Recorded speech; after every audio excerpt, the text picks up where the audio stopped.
Hey, thanks for clicking on this video. And in this one, I want to share with you some important information that I believe those of you that are going through some of these cadet programs will find beneficial. And I think it is important to talk about this now because this would require that you do some work and maybe even get some studying in so that when you show up to your interview or when you show up to your assessment, you generally have an understanding of what some of the questions you will be asked are driving at. And I think that is important because a lot of times when I talk with people that are aspiring pilots going through some of these cadet programs, not having a good understanding of the aviation environment is often what plagues their progress, generally speaking. So here's something I will do. All right, this video will be divided into maybe 3 or 4 different videos because one session or one video will get too long. So in order to just make it as engaging as much as I can, I've tried to add some pictures. So please bear with me. The goal is just to make you learn as much as you can so that when you walk away from this video, your 8 minutes or 10 minutes is worth the time. Please, if you find value in this one, don't forget to drop a like on the video. It goes a long way. And of course, if you have any questions, please feel free to leave in the comment section below. I'll try to respond as I am able. But understand, the best way to reach me is via Instagram. And of course, if you find value in this video, share with a friend. Remember, at the end of the day, the goal is to educate, inform, and hopefully get you to achieve your dreams. When it comes to aviation, there are 4 main goals every airline has to meet in flying passengers. Understand that, yes, we talk about the different pilot competencies. We talk about, maybe the airplane and the procedures that you have to comply with in terms of operating an airplane, working with the crew members and all that stuff. And those are great things. But what is the goal or what is the mission of every airline when it comes to providing service to the public? This is very important because every airline has to provide the service at a minimum. So assuming they are not even doing anything extra, they need to provide these 4 main, services or goals or promises that they need to make to the public. And in the ICAO terms, it's actually called the mission of every airline. Okay. Now, why am I talking about this? Because I think if you understand the why, all right, it would make it, make sense. And if you can walk away with this information, when you go into your interviews, your assessment, you perform better. Okay, but let's talk about the why. There are 4 main reasons why this is important. 1, it makes you a better applicant, okay, which is not even listed here, but your competency level increases because you have a better understanding of what is required. Your situational awareness improves because when you find yourself in a scenario that you're asked, or you find yourself in a group exercise, or you find yourself in an environment where you're being tested on some of the things that we're going to be discussing in this video, you are able to identify those key aspects and apply the necessary knowledge that you will gain from this video and the work you will do by yourself. Remember, I said the work you will do by yourself because at the end of the day, you have to do the study. You have to study and maybe take notes because there's a lot to learn in this process. Now, the next thing is, of course, decision making. Okay. Your ability to make decisions because you have better awareness of, for example, the questions you are asked and you know what the question is driving at and you know what to respond to in that question. You're able to make better decisions in the scenario and also in your answers that you give. So you tend to perform better. Okay. And last but not least, which amongst all the things that you would learn and get to improve on, your customer service understanding. Okay, that is so important because in providing services to the world or to the public, you have to have a good understanding of customer service, even as a pilot. And I said even as a pilot because you, even though you're flying, even though that's your main job is to fly, at the end of the day, you are in a customer service business, and the more customers flies your airline, the better your airline performs. The 4 main missions, okay, or goals that they have. The first one is always safety. Okay, and I said always safety because, hey, we always say safety first in every situation. So the first one is safety. The second one is efficiency. Okay, we're going to be defining some of this as we go along. But like I said, let's take it one at a time.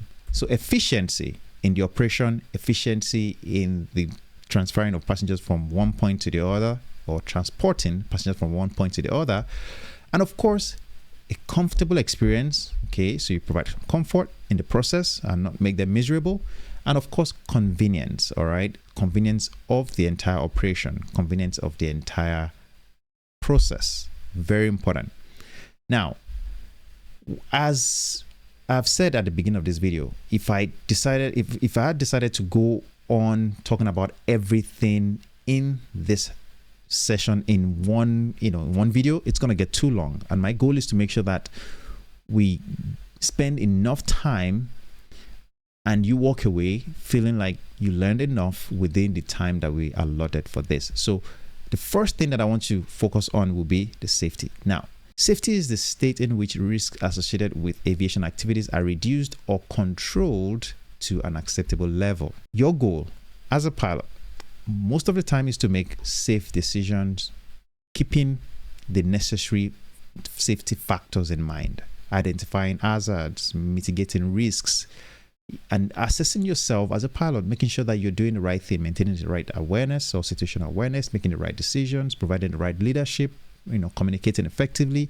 And we talk about these pilot competencies. If you're interested in more information about pilot competencies, there's a guide that I have below in this video talking about the competencies, understanding pilot competencies. Check it out. But I think it would do you a lot of good, especially for the aspiring pilots, because you want to go into this having a solid understanding of what is expected of you. All right. Now, let's move on to the next thing. Now, when we talk about, since we're talking about safety, all right, the first thing is, like we said in the definition, passengers. All right, we're providing the service and we want to assure their passengers, their safety, the safety of passengers in this entire process. And we can talk about how you have to follow procedures, but I'm going to share with you the four main aspects of assuring safety to your passengers. Of course, the crew. You also have to ensure the safety of the crew in this process and the aircraft. Now, you may wonder, where does the airline itself, in terms of the name, the brand, how does it fit into all of this? Well, if the airline has a good reputation of maintaining good safety record, guess what? More people will probably want to fly for that airline. If the crew does behave professionally in public, or even not in public, right? They do the things they're supposed to do, right? There's often a brand recognition for that as well. Okay. And of course, the more you have this reputation, the more business you get. So you as a pilot or as an aspiring pilot, you have to understand that you are required to meet certain standards. You have to require to meet certain expectations. And the more you can do this to the level that is expected, the higher chances of, meeting these requirements, providing the necessary safety measures that the airline will put in place. And you will just need to uphold those measures. All right. Now, the first thing that I want you to keep in mind is, as you think about assuring or ensuring the safety of passengers, crew, and also the aircraft, which then elevates the brand, you have to think about standard operating procedures. What does that mean? SOPs. You have to understand that there are so many terms that you will learn in aviation, and some of them will require you to do some work. So I am going to introduce those terms to you, because when you follow things that are established as the SOPs for the company, they are done to mitigate errors. They are done to improve safety, which overall makes these three concepts that I've just shared with you, ensures the safety of these three areas. And the next one will be crew resource management, CRM. What does it mean? And how do you ensure that you're able to identify the necessary resources for a particular flight and use them appropriately? Now, we can talk about crew resource management in different ways. If we think about things like workload management, how can you use your resources to manage your workload? When we talk about situational awareness, how can you use your resources to manage that aspect of things? When we talk about communication, how can you use your resources, in this case, your crew resource management skills, to elevate these areas.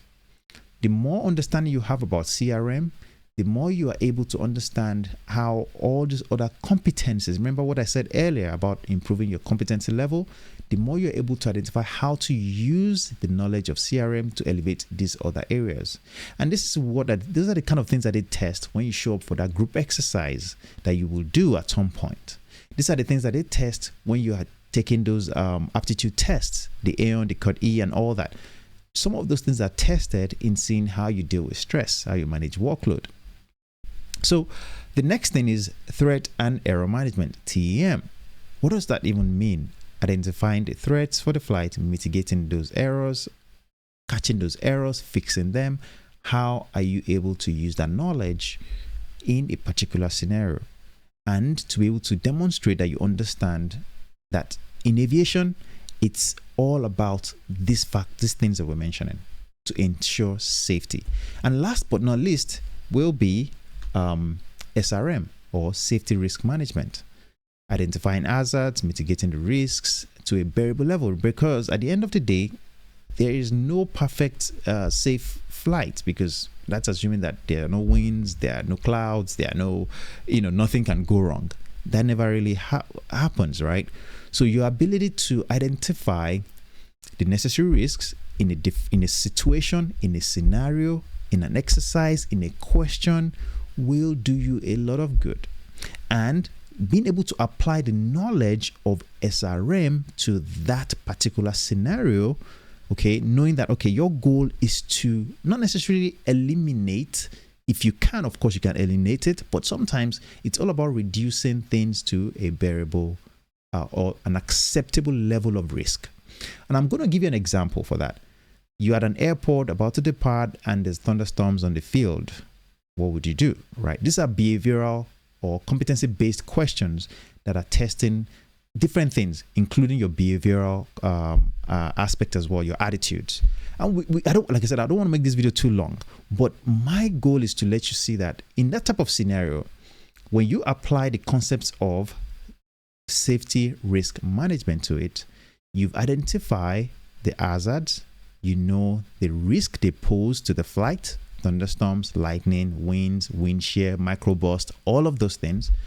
You know what they mean when they apply to when it occurs on an airplane, okay? And your goal is now to mitigate that thing. And how do you mitigate it? Do you want to delay the flight? Do you want to wait until the weather gets better? Do you want to wait until the weather moves through? Do you even want to cancel the flight? Depending on what the situation is, the goal is to be able to make appropriate, decisions for that particular scenario or example. So here's the work that I will give to you, considering I've spent about 8 minutes plus on this already. I want you to spend some time, all right, to learn some of these concepts, have a better understanding. And I implore you to do this, because it will do you a lot of favor, especially as you walk into an interview, as you prepare for the later stages of this assessment. Go to this website, discovery.aero. Okay, just go on Google, type it in there to take you to the website. This is the page itself.